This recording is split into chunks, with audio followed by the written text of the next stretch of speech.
प्रिय विद्यार्थियों नमस्कार। हिंदी की ऑनलाइन शिक्षण व्यवस्था में आप सबका हार्दिक अभिनंदन स्वागत। आइए प्रारंभ करते हैं हिंदी का शिक्षण। हम चर्चा कर रहे थे कक्षा 8 के पाठ 4 की। पाठ 4 में 4 प्रकार के प्रश्न उत्तर दिए गए हैं। उसमें से एक प्रश्न था कविता से, दूसरा प्रकार था कविता से आगे के, और तीसरा प्रकार था अनुमान या कल्पना के प्रश्न, और चौथा प्रकार है भाषा की बात के। 3 प्रकार के जो प्रश्न हैं उनका अध्ययन हमने कर लिया है। कविता से प्रश्न, कविता से आगे के प्रश्न और अनुमान व कल्पना के प्रश्नों का हम पहले अध्ययन कर चुके हैं। इन प्रश्नों को हमने समझ लिया है। आज का हमारा जो प्रश्न है वह है भाषा की बात।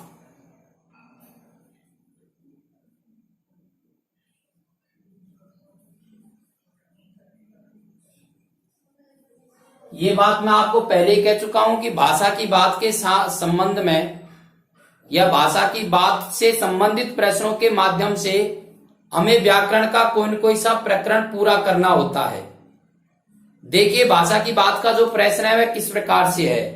प्रश्न है, संतुष्टि के लिए कवि ने छककर, जी भरकर और खुलकर जैसे शब्दों का प्रयोग किया है। जी भरकर और खुलकर इन 2 शब्दों का प्रयोग पुस्तक में नहीं हुआ है, प्रश्न में लिख दिया गया है। छककर शब्द का प्रयोग हुआ है। संतुष्टि के लिए कवि ने छककर शब्द का प्रयोग किया है। हमको इसी प्रकार के और शब्दों का निर्माण करना है और शब्दों के उदाहरण देने हैं। तो जिस प्रकार से छककर है इसी प्रकार से शब्द हो जाता है हंसकर, खाकर, पढ़कर, लिखकर। ये इस प्रकार के शब्दों के उदाहरण हो सकते हैं। प्रश्न यह है कि ये जो हंसकर, खाकर, पीकर, पढ़कर, लिखकर, ये किस प्रकार के शब्द हैं। तो ये शब्द हैं क्रिया शब्द। तो आज इस प्रश्न के माध्यम से और हम क्रिया प्रकरण का अध्ययन करना चाहेंगे। क्रिया को समझने के लिए सबसे पहले हमको यह समझ में आना चाहिए कि क्रिया शब्द का अर्थ क्या होता है। यदि आपको क्रिया शब्द का अर्थ आता है तो आप क्रिया शब्द की परिभाषा स्वयं बना सकते हैं। तो क्रिया शब्द का अर्थ होता है काम या कार्य। अब क्रिया क्या है? शब्द है। किस प्रकार के शब्द है? मूल शब्द है। मूल शब्दों का एक और नाम है विकारी शब्द। क्या नाम है? विकारी शब्द। अब विकारी शब्द नाम सुनते ही आपके ध्यान में आ गया होगा, विकार के आधार पर शब्दों के 2 भेद होते हैं, विकारी और अविकारी। तो ये विकारी शब्द हैं और इनको शब्द रूप भी कहते हैं। अब आप क्रिया को वापस से समझ लीजिए। क्रिया शब्द का अर्थ क्या है? काम या कार्य। क्रिया क्या है? शब्द है। कैसा शब्द है? मूल शब्द है या विकारी शब्द है या ये शब्दों के रूप हैं। अब इन चारों को मिलाकर के यदि हम एक वाक्य रचना कर देते हैं तो वह हो जाती है क्रिया की परिभाषा। सामान्यतः विद्यार्थी क्रिया की परिभाषा को रटता है, रटना नहीं है। अपना काम रटने का नहीं, अपना काम है समझने का। आप समझिए, क्रिया शब्द का अर्थ आपको आना चाहिए। क्रिया शब्द का अर्थ काम या कार्य होता है। हम परिभाषा यह भी बना सकते हैं कि क्रिया काम या कार्य को कहते हैं। लेकिन इसकी व्यवस्थित यदि हम परिभाषा बनाना चाहते हैं तो इन सब शब्दों को जोड़ करके एक वाक्य रचना कर लेते हैं, तो वह हो जाएगी क्रिया की परिभाषा। देखिए, शब्द के जिस रूप से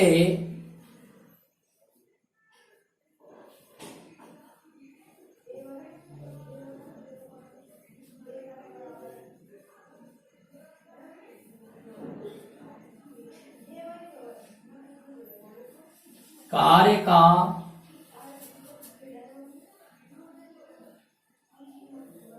करना या होना पाया जाता है उसे क्रिया शब्द कहते हैं।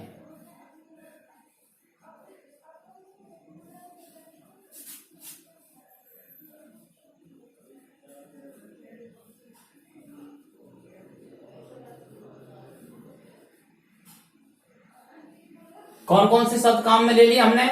शब्द के जिस रूप से कार्य का करना या होना पाया जाता है उसे क्रिया कहते हैं। एक और परिभाषा बना सकते हैं, बेमूल शब्द जिनसे काम या कार्य का बोध होता है उसे क्रिया कहते हैं।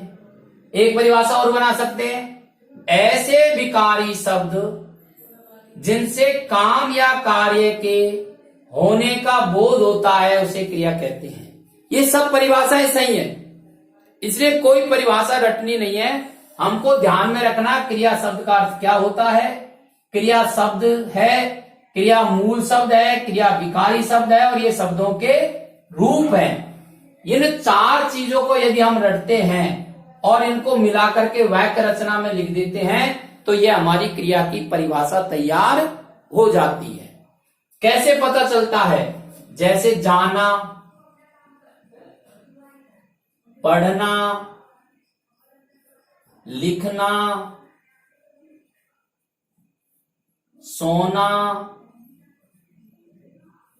रहना, ये ऐसे शब्द हैं जिनसे काम या कार्य का बोध होता है। जाना, जाने का काम हो रहा है, पढ़ना, पढ़ने का काम हो रहा है, लिखना, लिखने का काम हो रहा है, सोना, सोने का काम हो रहा है। काम या कार्य का बोध होता है उसे ही क्रिया कहते हैं, इसलिए ये शब्द सारे क्या है? क्रिया शब्द हैं। इसी प्रकार से हंसकर, खाकर, पढ़कर, लिखकर ये भी क्रिया शब्द हैं। और भी प्रकार की हो सकती है क्रियाएं, जैसे पढ़वाना, लिखवाना, सुलवाना, ये भी क्रियाएं हैं, ये भी क्रिया शब्द है क्योंकि इनसे भी काम या कार्य का बोध होता है। और भी रूप हो सकते हैं, सुन लो, पढ़ लो, हंस लो, ये ऐसे शब्द हैं इनसे भी काम या कार्य का बोध हो रहा है। अर्थात ये क्रियाओं के अलग अलग भेद हैं। इससे यह सिद्ध होता है कि क्रियाओं के भेद होते हैं। तो हम इस प्रश्न के माध्यम से क्रिया शब्द के साथ साथ क्रियाओं के भेद भी पढ़ेंगे। तो यहां हम पढ़ लेते हैं क्रिया के भेद। समझ में आ रहा होगा आपको? भेद का एक नाम है प्रकार। क्रिया के भेद या प्रकार। अब क्रियाओं के कितने भेद होते हैं? तो सामान्यतः जब बालकों से पूछा जाता है, छात्रों से पूछा जाता है कि क्रियाएं कितने प्रकार की होती है, तो वो कहता है क्रियाएं 2 प्रकार की होती है, सकर्मक और अकर्मक। यह उसका दोष नहीं है, क्योंकि उसने क्रिया के संबंध में अभी इतना ही पढ़ा है। लेकिन मैं आपको यह बता रहा हूं कि क्रियाओं के जो भेद है वो 3 आधारों पर होते हैं। उनमें से पहला आधार है कर्म के आधार पर क्रिया के भेद।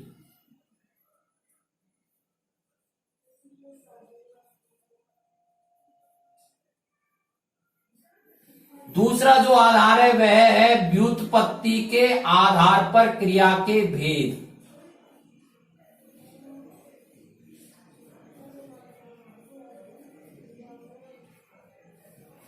और तीसरा जो आधार है वह है प्रयोग के आधार पर क्रिया के भेद।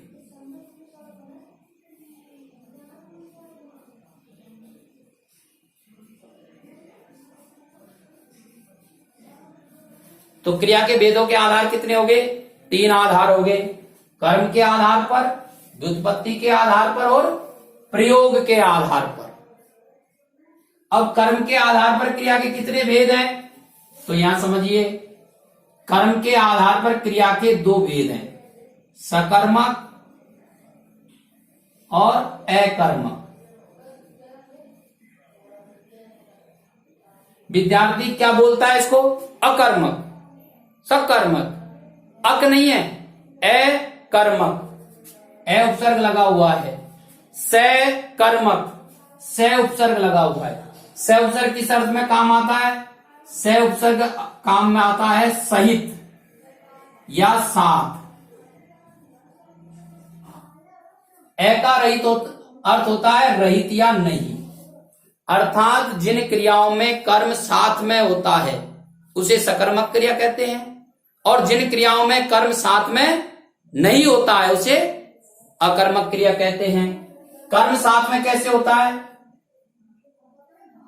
राम विद्यालय जाता है। राम क्या है? वाक्य का कर्ता। जाता है, जाना क्या है? क्रिया।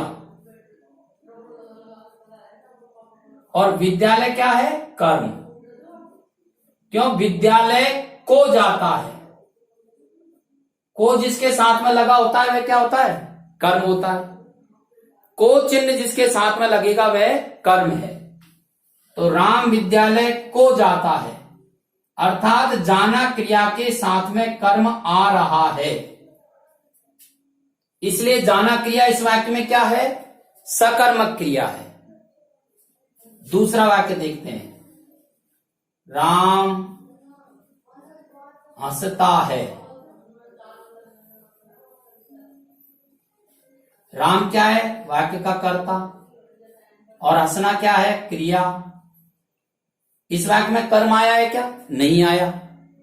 तो हंसना क्रिया क्या है? अकर्मक, और जाना क्रिया क्या है? सकर्मक। अर्थात जिन क्रियाओं के साथ कर्म आता है वह सकर्मक क्रिया होती है, जिन क्रियाओं के साथ कर्म नहीं आता है वह अकर्मक होती है। इसी प्रकार से व्युत्पत्ति के आधार पर भी क्रिया के दो भेद हैं। कितने भेद हैं? दो भेद हैं। पहला है मूल क्रिया। अब ये विषय आपके बिल्कुल अनछुआ हो गया, ध्यान में नहीं आया होगा ऐसे अभी तक आपके। व्युत्पत्ति के आधार पर क्रिया के दो भेद होते हैं, उसमें से पहला भेद है मूल क्रिया और दूसरा भेद है यौगिक क्रिया।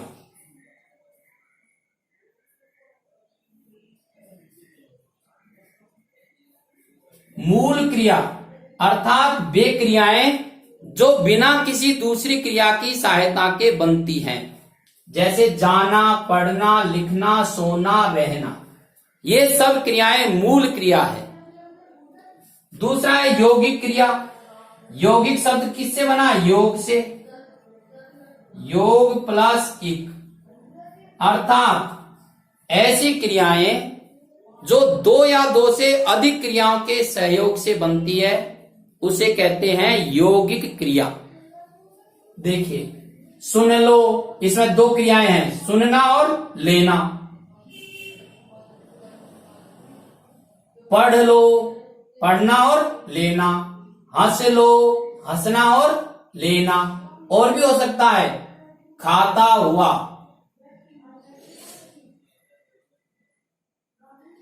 पढ़ता हुआ।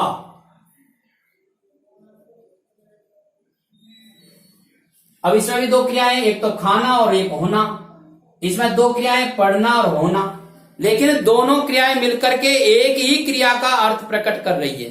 तो इस प्रकार की क्रियाएं जो दो या दो से अधिक क्रियाओं से मिलकर के बनती है उनको कहते हैं यौगिक क्रिया। अब क्रियाओं के भेद का जो तीसरा आधार है वह है प्रयोग के आधार पर क्रिया के भेद, और ये प्रयोग के आधार पर क्रिया के 6 भेद होते हैं। कितने भेद बताए हैं? 6 भेद बताए हैं। हमारे प्रश्न का जो आधार है वह यही है। पहला जो भेद है वह है सामान्य क्रिया,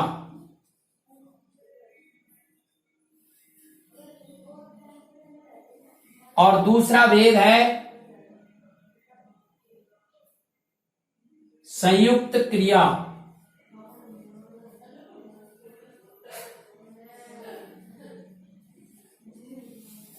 तीसरा है नाम धातु क्रिया।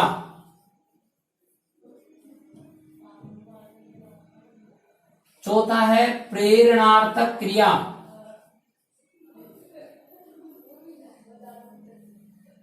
और पांचवा है पूर्वकालिक क्रिया।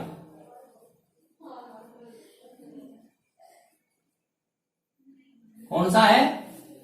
पूर्वकालिक क्रिया।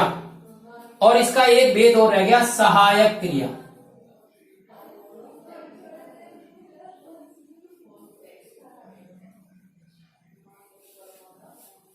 प्रयोग के आधार पर क्रियाओं के 6 भेद बताए हैं। पहला सामान्य क्रिया, दूसरा संयुक्त क्रिया, तीसरा नाम धातु क्रिया, चौथा प्रेरणार्थक क्रिया, पांचवा पूर्वकालिक क्रिया और छठा भेद है सहायक क्रिया। सामान्य क्रिया यानी जिनको मूल क्रिया भी कह सकते हैं, ऐसी क्रियाएं जो सामान्य रूप से अन्य क्रियाओं के सहयोग से नहीं बनती है, वह सामान्य क्रिया या मूल क्रिया। जैसे जाना, पढ़ना, लिखना, सोना, रहना। संयुक्त क्रियाएं, संयुक्त यानी मिल करके बनती है, तो ऐसी क्रियाएं जो 2 या 2 से अधिक क्रियाओं के संयोग से बनती है, उनको कहते हैं संयुक्त क्रिया, जिसको हम यौगिक क्रिया भी कह सकते हैं। तो संयुक्त क्रियाओं के उदाहरण सुन लो, पढ़ लो, हंस लो, खाता हुआ, पढ़ता हुआ। ये संयुक्त क्रियाएं हैं क्योंकि इनमें 2 या 2 से अधिक क्रियाओं का मेल हो रहा है और दोनों क्रियाएं मिलकर के एक क्रिया का अर्थ प्रकट करती है। तीसरा है नाम धातु क्रिया। नाम किसको कहते हैं? नाम कहते हैं संज्ञा, अर्थात ऐसी क्रियाएं जो संज्ञा या सर्वनाम या विशेषण, ऐसी क्रियाएं जो संज्ञा, सर्वनाम या विशेषण से बनती है, उनको कहते हैं नाम धातु क्रिया। कैसे बनती है? तो इसके उदाहरण देखिए। जैसे संज्ञा शब्द है हाथ, तो हाथ से हथियाना, गरम, गरमाना, बात, बतियाना, लात, लतियाना। कैसी क्रियाएं हैं? ये ऐसी क्रियाएं हैं जो नाम से बनती है, या तो संज्ञा नाम से बनती है, या सर्वनाम बनती है, या विशेषण नाम से बनती है। ऐसी क्रियाएं जो संज्ञा, सर्वनाम या विशेषण शब्दों से बनती है, उनको कहते हैं हम नाम धातु क्रिया। एक क्रिया का रूप है प्रेरणार्थक। प्रेरणा यानी ऐसी क्रियाएं जिसमें कर्ता स्वयं काम न करके दूसरे को काम करने की प्रेरणा देता है, तो उनको कहते हैं प्रेरणार्थक क्रिया। देखिए यहां पढ़वाना, लिखवाना, सुलवाना, ये ऐसी क्रियाएं हैं जिसमें कर्ता स्वयं काम नहीं करता है, वो दूसरे से करवाता है, तो ऐसी क्रियाओं को कहते हैं प्रेरणार्थक क्रिया। और एक और भेद है क्रिया का, वह है पूर्वकालिक क्रिया, जो हमारे प्रश्न में आई है। हंसकर, खाकर, पीकर, रहकर, सोकर, जाकर, नहाकर, छककर, ये ऐसी क्रियाएं हैं जिनको पूर्वकालिक क्रिया कहते हैं। पूर्वकालिक क्रियाएं जो एक क्रिया के पूर्ण होने से पहले ही समाप्त हो जाती है, तो उन क्रियाओं को कहते हैं पूर्वकालिक क्रिया। जैसे छककर, छक्कर यानी पेट भरकर, हंसकर, खाकर, छक कर जाता है, हंसकर आता है, खाकर जाता है, पढ़कर सोता है, लिखकर पढ़ता है।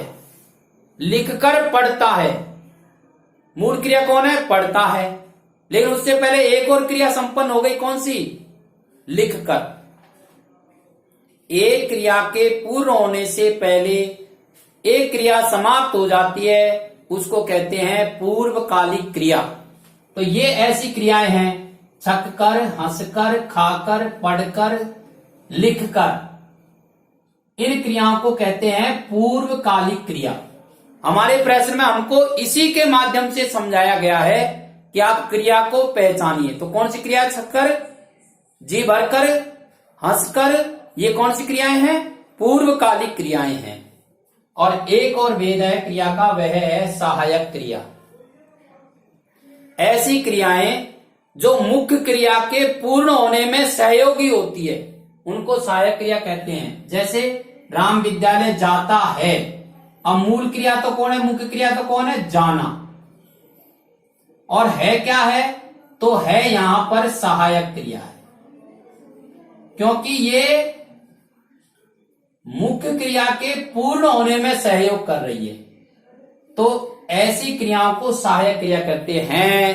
हूं, हैं, था, थे, थी, गा, गे, गी, ये ऐसी क्रियाएं हैं जो मुख्य क्रिया के पूर्ण होने में सहयोग करती है। ऐसी क्रियाओं को कहते हैं सहायक क्रिया। इस प्रकार से प्रश्न क्रमांक भाषा की बात के माध्यम से आज हमने क्रिया का प्रकरण पूर्ण किया है। मुझे पूरा विश्वास है कि आपको यह समझ में आ गया होगा। अब आप इसका स्क्रीनशॉट ले लीजिए